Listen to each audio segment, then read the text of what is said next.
Now let's talk about subtraction of time. Let's find the duration time. So in subtraction of time, of course, we need to put the bigger value on top than the lower value at the bottom.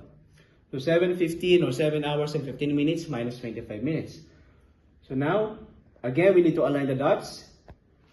So they are aligned. So 5 minus 5, of course, the answer is 0.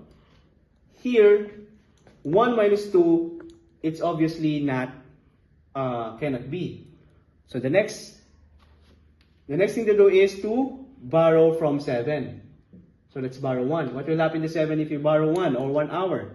It will be 6 hours na lang. And then, this is very different from the regular subtraction or borrowing numbers.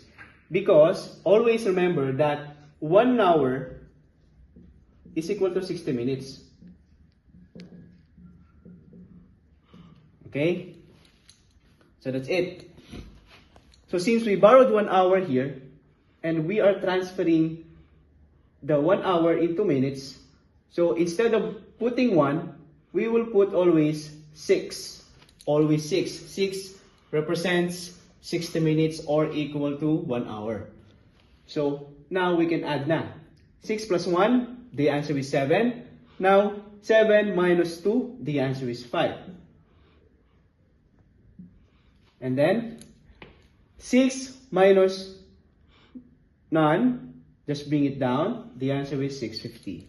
So that's the final answer.